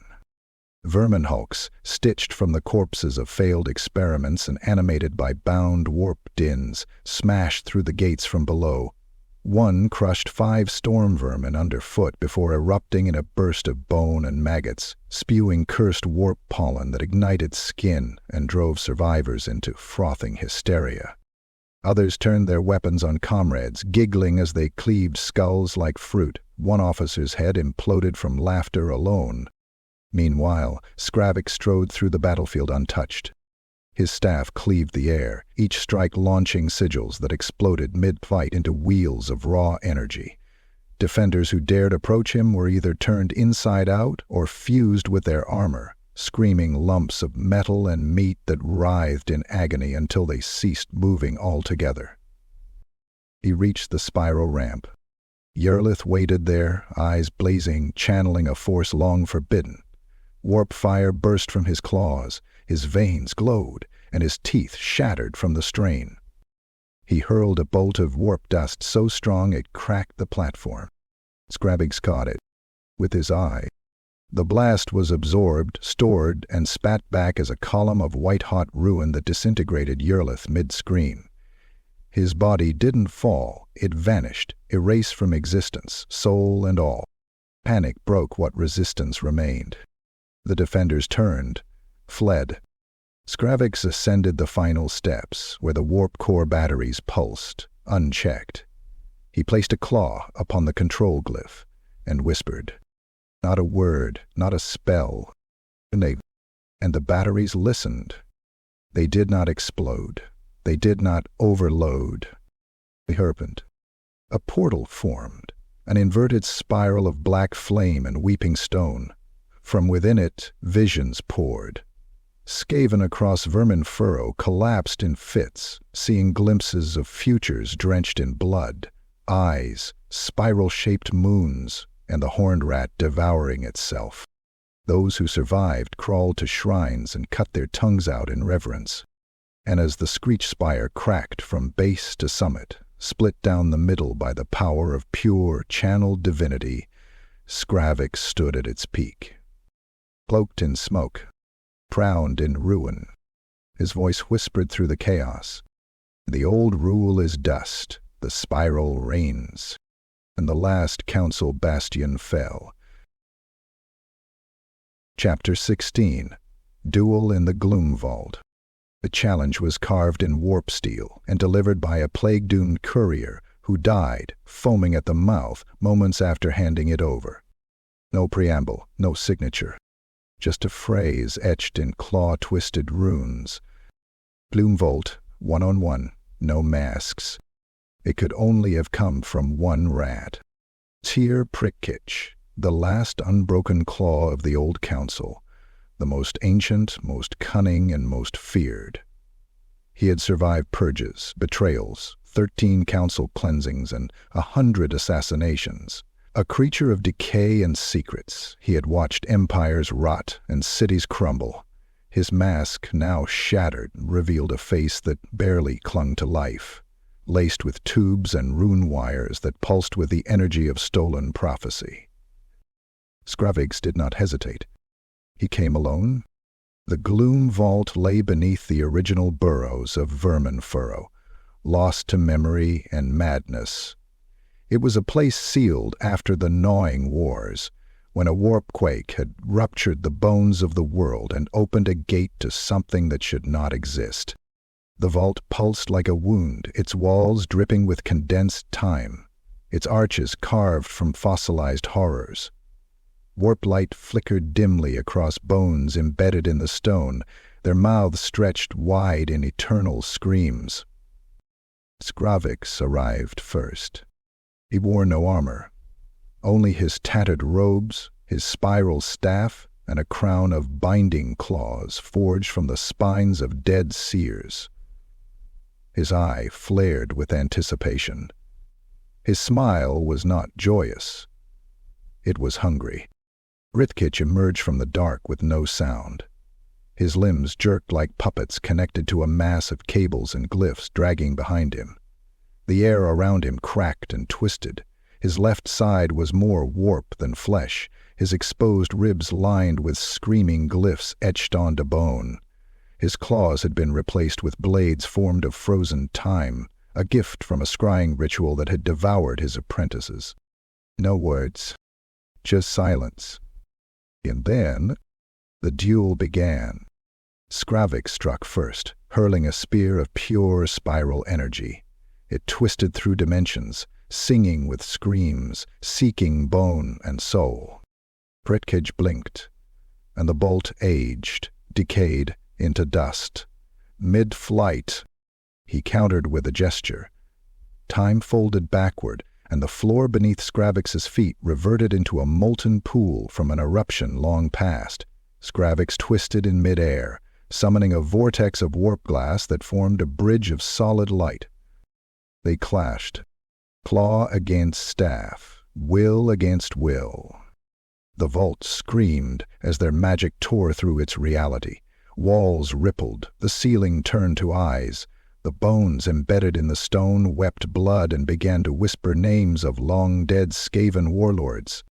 Skravvix hurled chains of thought that bound Rithkich's limbs, but the elder seer unspoke the runes mid-air, unraveling them into syllables of pain that lashed at Skravvix's flesh, peeling strips of skin from his chest. Rithkich advanced, claw raised. "You're a flicker, a rot dream," he hissed. "You speak the Horned One's name, but you do not hear him." Skravvix grinned through his blood. "It's louder for me." He struck the ground. The spiral glyph beneath them awakened. A massive shockwave erupted outward, reality itself fracturing like glass. 1,000 versions of Skravvix appeared for a single breath, some divine, others monstrous. Rithkich howled, his mind beginning to fracture as he saw timelines where Skravvix had already won, already ascended, but the old seer would not fall so easily. He dragged the past forward with a scream, summoning shadows of the Seer Council, ghosts, illusions, memories. They surrounded Skravvix, snarling, chanting his name in mockery. Skravvix staggered, swiping wildly at phantoms that sliced with claws of guilt. And then Rithkich was there, inside his guard. A blade of frozen prophecy plunged into Skravvix's gut, twisting with sickening slowness. The younger seer gasped, bile and blood pouring from his lips. "Not so divine now," Rithkich rasped. But Skravvix grabbed his wrist. His eye burst with light. "Then see what I see." He poured his vision into Rithkich's mind. The vault went silent, and Rithkich screamed. He saw the true spiral, not a symbol, not a cult, a path, one that led through torment, through madness, through the collapse of all order. He saw Verminfurrow as a rotting seed, cracking, flowering into a god mass of eyes and teeth, feasting on every Skaven soul. He saw the horned rat weeping with joy. And he saw himself, Pridkish, nothing but a footnote in the divine hymn of Skravvix. "No!" he howled. He tore free, but it was too late. The glyphs of the vault responded to Skravvix's will. They wrapped around Pritkish's limbs, sank into his skin, pulled. One arm first, ripped off by invisible claws, and the other imploded, bursting inward into a mist of memory. His body lifted, spinning. He shrieked ancient curses, he begged, he cursed the horned rat, he offered knowledge, secrets, his soul. Skravvix watched without blinking. "Faith was power," he whispered. "Mine is destiny." And with a final gesture, Pridkish was unwritten. His form disassembled, bone, flesh, soul, scattered into threads of thought and swallowed by the vault's hungry glyphs. The chamber wept blood. Skravvix stood alone, bleeding, but victorious. He limped from the vault, dragging his staff, trailing smoke and blood. His followers were waiting. They saw the blood, the torn robes, the warp burns across his face. And they knelt. He raised his claw and spoke 2 words. "It is done."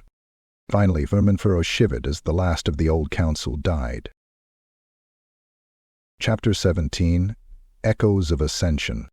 The skies above Verminfurrow were wrong. They rippled in silence. Warplight shimmered like oil across the cavernous roof of the Under-Empire, forming unnatural constellations, spirals of eyes, grinning maws, twitching claws. The city was still. The gnawing stopped. The rats grew quiet. I sensed it. The thing was coming. In the heart of the spiral sanctum, his throne newly forged from fused bone, warp metal and cursed prophecy, Skravvix prepared for the rite. It had been forbidden since the Scourge epoch, when the last Seer attempted to perform it and burst into a living storm of screaming maggots. The Rite of Eyes was not a spell. It was not a ritual. It was an invitation to unshackle the self, dissolve the boundary between soul and warp, and allow the horned rat to enter, not through vision, but through union. Only madness awaited. But Skravvix needed more than power, more than fear. He needed clarity. He needed truth. He needed to see as the horned rat sees. The sanctum had been emptied, save for 12 loyal acolytes, each blind, tongueless, and painted with spirals carved into their flesh. They surrounded the central dais, hissing prayers in broken clicks, the cadence pulling the air into a suffocating rhythm. At the center stood Skravvix, naked but for a sash of warp cloth. His body was covered in runes, etched not with ink but with liquefied warpstone. It glowed green under his skin, like fire swimming through his veins. His fur had begun to fall out in patches. His claws dripped raw nerve fluid. His breath came in spasms. Before him floated the eye stone, a shard carved from the horned rat's divine echo, torn from the shattered altar of the first Seer. It pulsed not with heat but awareness, as if it were waiting for his gaze. Skravvix took a breath and plunged his own eye into it. The scream that tore from his throat was not mortal. His body snapped backward, muscles locking. The eye stone fused to his skull, wrapping his face in spirals of fire. He did not fall. He levitated, twitching, bleeding, howling. Blood exploded from his nose, ears, mouth, splattering the floor with runes of pain and devotion. And then he saw. He saw the tunnels of Verminfurrow pulsing like intestines. He saw every Skaven's heartbeat, flickering like candles across the city. He saw the future, but not one future. All of them. 1,000 paths splintered before his burning soul, some where he reigned as God-Emperor over the surface world, others where he became a worm in a dying rat's belly, some where the horned rat devoured all creation, others where he gnawed himself into nothing. And through them all, one image persisted, a spiral of eyes, endless, turning inward, seeing everything. His voice echoed from beyond time and death. You are the center. You are the tear. You are the tooth that digs. His limbs convulsed, his jaw dislocated. A third eye burst from his forehead, spewing fire and memories. The acolytes around him collapsed, vomiting blood, their bodies writhing as his visions bled into them. His head split into pieces, each fragment repeating a different prophecy. Another sprouted tales from his spine, each one whispering a heresy in a different tongue. They screamed in worship. Skravvix fell, but not broken. He stood slowly, mouth dripping smoke, his body different, no longer entirely Skaven. His veins pulsed with symbols. His claws left trails of warped air. The new eye on his forehead blinked in 7 directions at once. He could no longer speak clearly. His words came out in layered tones, overlapping truths. And the horned rat's mirror, his spiral tongue, his bleeding pupil. I do not see, I am sight. Those who had not died prostrated themselves, twitching, muttering. His first command was not of conquest. It was simple: build the Tower of Gaze, a structure to house the visions, to channel the spiral through stone and thought, to tether reality to his mind. And as the city began to reshape itself to this new design, one truth rang clear. Skravvix had not merely communed with the horned rat. He had merged with something far worse, and the world beneath would never see the same again. Chapter 18. Order from Chaos. Verminfurrow was silent, but it was not peace. The fires had been smothered, the ruins repurposed, the screams muffled beneath layers of obedience and ash. The corpses of the old Seer council now decorated the spiral spire, transformed into grotesque statues, their bones lacquered in warp resin and posed in endless supplication, their mouths gaped open as if still pleading. Above them, Arch-Seer Skravvix sat upon the throne of Spiral Sight, flanked by silence. He had won. The old order was obliterated, broken claw by claw, name by name. The last loyalists had fled or burned. Verminfurrow no longer bore the marks of the fractured Seer Council. Their symbols had been torn down and replaced with the all-seeing spiral, everywhere, etched into walls with blood, and from bridges in screaming glyph banners, tattooed into the flesh of citizens, whether they agreed or not. And yet beneath it all, the city twitched. A new council had risen, assembled by Skravvix himself, hand-picked from the ashes. Not all were seers. Not all were sane. Each had survived horrors, betrayals, visions that shattered lesser minds. They were bound not by loyalty alone, but by a shared corruption. Their bodies bore gifts from the Arch-Seer, third eyes, warped limbs, organs that pulsed with warpstone light. They called themselves the Convergence of Sight. At Skravvix's command, they divided the city into 7 spiral sectors, each ruled by a convergent and enforced by the Eye Guard. These sectors were named not by geography but by function: pain, obedience, ruin, vision, sacrifice, decay, and whisper. Each one reflected a fragment of Skravvix's divine communion.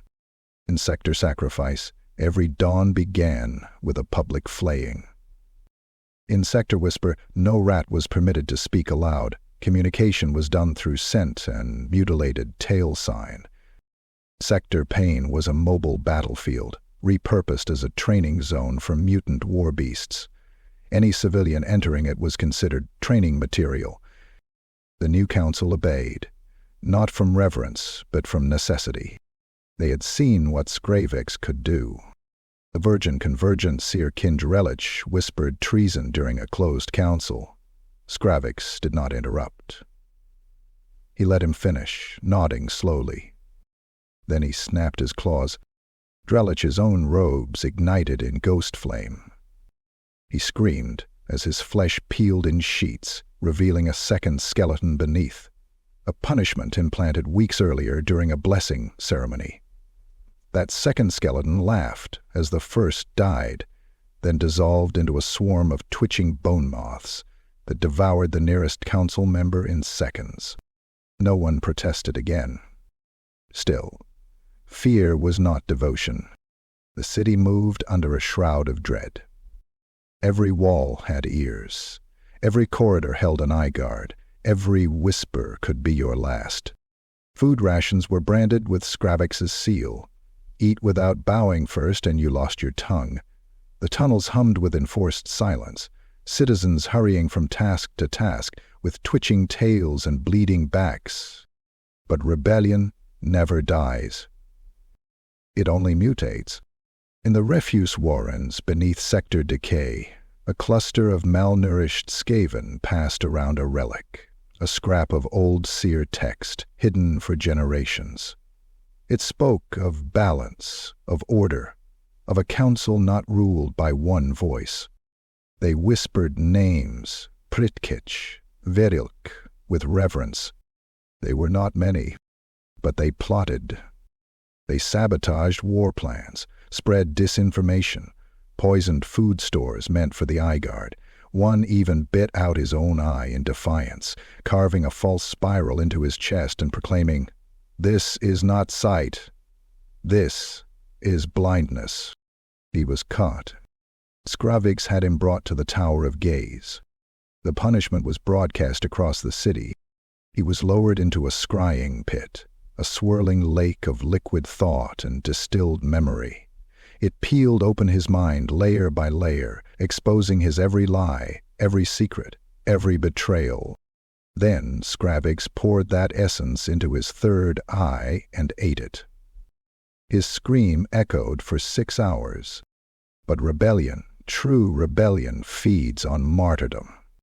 As the Archseer's grip tightened, so too did the resistance harden. Rumors spread of foreign Skaven cities watching closely, of exiled seers forging alliances, of forbidden spells hidden beneath the bones of the old temple. And Skravvix knew. He saw them. He saw everything. But he did not act. Not yet. He watched them squirm beneath his spiral, because he had plans for them. Because order, true eternal order, must be earned through suffering. And the spiral always turns. Chapter 19, The Secret War. Silence. So complete it carried the weight of betrayal. Beneath the ruined bones of the old city, in the forgotten warrens between sectors, a new conflict stirred, not with roars or drumbeats, but in the shiver of dagger lips and the hush of poison-soaked breath. Skravvix ruled Verminfurrow with divine tyranny, yet beneath the veneer of power, his enemies multiplied in the shadows. The 13 Eyes awaken. They called themselves the 13 Eyes, a cabal older than even the Grey Seer Council, survivors of wars sealed from memory. Now they watched. In a hidden vault beneath Sector Whisper, its walls wrung clean of echoes, 13 rats sat in a circle, their heads shaved, robes threadbare, each bearing a single glowing glyph branded into their foreheads. One member leaned forward, voice broken yet resolute. He reported, "He claims to see all, but he cannot see us." Another chanted a rusty phrase, "Not yet, but soon. Will strike when his sight fades." They spoke quietly of ancient conclaves, of warlock forges forbidden by the spiral, of alliances with distant Skaven holds, Dreadpit, Ironclaw Tower, Bone Vault, where warbands still remembered the old ways and thirsted for rupture. Rogue warlocks in the depths. Meanwhile, in the dripping catacombs of Sector Sacrifice, rogue warlocks plotted. Their flesh had half molt, eyes aflame with defiance. They stoked cauldrons of rust gel, acidic slough that dissolves warpstone. When the Cathedral of Algae blooms red, the eye guard will fall from within, one rasped, skin blistering. Our fire will eat their flesh. In the darkness, concoctions bubbled, pipes hissed, and runes pulsed under their fingers, tiny warp bombs designed to be planted in the veins of the Tower of Gaze. Their warlock leader, tongueless, voice recorded via ancient warpsmith implant, sighed through the whispers. We cleanse from within. No siege, no ritual, just ruin in wait. The dissenting clinches. High above, in the trade tunnels of Sector Obedience, minor clans skirted open rebellion. Clan Grotcut and Clan Fistalk had begun rerouting resources out of Verminfurrow, sending warpstone to rebel holds via graffiti-tracked drainage pipes. They used symbols, spirals crossed out with claw slashes to mark allies. Their couriers moved in hollow rat carcasses masked with the eye sigil, their hearts corrupted with sedative poison. If stopped by the eye guard, they expired mid-transit, clutching blank scroll. The secret wars blossom not as armies, but as viruses, incubating, mutating, spreading. Convergence of sabotage.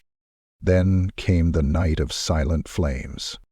One by one, across all sectors, warlock lamps exploded from the inside, apostled by sleeper agents. The fires were green, warped, spilling into the tunnels like flumes of warp blood. It did not burn flesh, it ate faith. The Eye Guard responded with merciless force. Buildings were razed, rebels dragged to ritual pits. Some had their tongues carved into spirals. Others drowned in warped oil, consumed scream first. Yet each time, backups took their place. A faceless new conspirator formed in the shadows. Skravvix's wrath and vision. Skravvix did not react immediately. He sat on the throne of spiral sight, third eye pulsating, absorbing fragments of subdermal spies, twisted dice of knowledge. He did not speak, but his mind saw corridors burning, warlock lights shattered, slaves fleeing through collapsed tunnels. Then he smiled, and the spiral echoed, for violence can be shaped, not suppressed. Within hours, hidden rooms were flooded with warp gas. Members of the 13 Eyes burned from the inside out in their vault. Rogue warlocks found their brains melted into crystalline spirals. Clan overthrow plots were exposed, their ringleaders strung up like grim lanterns in the Mandible Square, their eyes removed and replaced with glowing stones. The secret wars were over before most had realized they had begun. But shadows always return. Still, even as his vengeance was swift and absolute, fear whispered that this was but a battle, not the war. Down in Sector Decay, beneath piles of refuse and broken fuses, 2 rats exchanged coded squeaks near a tunnel collapse. A single sentiment: wait for the fissure. Because order by fear was never enough. Spiral could be obeyed, but rebellion, it never dies. Chapter 20. Whispers Never Die. The spiral throne pulsed beneath Skravvix's clawed feet, alive with the heartbeat of 1,000 dead prophets. Each breath he took filled the sanctum with mist and fire. Each blink from his third eye sent tremors through the warp veins laced throughout the city. Around him, silence reigned, not the peace of order, but the hush of a predator's den after feeding. He had won. Every enemy lay scattered. The old council, vaporized. Dissidents, crushed beneath obedience. The secret war, cracked, exposed, butchered. Skravvix sat not just as ruler of Verminfurrow, but as the conduit of divine intention. No Skane dared speak without invoking his spiral. But the whispers, they never stopped. They came with the scratching of claws against bone, echoing in the deep hollows of his sanctum. They slithered from the shadows between the candles. They trickled in through his sleep when he still dreamed, though he had long ceased to blink. Liar, pretender, not enough. He turned suddenly, staff raised. No one there, but he had heard them. The Tower of Gaze expanded daily, now housing thousands of spiraling devotees, seers stripped of names and reborn in function. Below it, the warp core throbbed like a diseased heart, powering glyphs that scanned the city for heresy, thought, breath. And still, the whispers returned. They came from within the walls now. Sometimes, they spoke in his old voice. You think you control them? They obey because they fear, not because they believe. He paced the chamber, dragging his claws across the flesh walls of his throne room. The walls bled, the spirals glowed, but he could not shake the itch in his skull, that crawling presence. Is it the horned rat? Or something worse? Late that cycle, a courier's body was found folded into a perfect spiral beneath the sanctum's threshold. No signs of entry, no alarms tripped. Etched into his flesh, "We see you." The body was incinerated, yet his eye, just one, wouldn't burn. It blinked, even after the flames consumed it. Skravvix stared at it for hours. He began dissecting his own prophets, peeling their skin, listening to the echoes in their bones, their deaths feeding his insight. Every revelation grew sharper, yet with each sacrifice more whispers came. You are not the last. Another spiral coils beneath yours. He dreamt of being eaten, not by a god, but by a younger Skravvix, whose mouth unhinged into a screaming spiral of blades. He woke with his jaw locked open, bleeding from the eyes. One of the convergents, the blind engineer Yilchich, approached the throne with a gift, a device designed to suppress treacherous thoughts before they even surfaced. Skravvix snapped his neck without a word. The device was already whispering. In Sector Decay, a new spiral was seen, painted in filth. Not his spiral. Different. Tighter, sharper, hungrier. Skravvix sent 50 eye guards to cleanse it. Only 2 returned, blind and laughing, their mouths sewn shut with their own tails. He knew then, this was no longer victory. This was the cycle. He had ascended, but now the spiral turned again. And somewhere, a new Skravvix stirred. Or worse, something he couldn't see. A whisper too quiet, too deep. The horned rat had not crowned him to end the chaos, only to continue it. He sat back on the throne of twitching bone, his third eye staring into the dark, watching shadows squirm and warp. Around him, the chamber flickered. The voices grew louder. All rulers rot, all empires crack, all eyes close. He did not blink. He did not sleep. But he listened, and he waited, because in Verminfurrow, power never rests. And the whispers, they never die,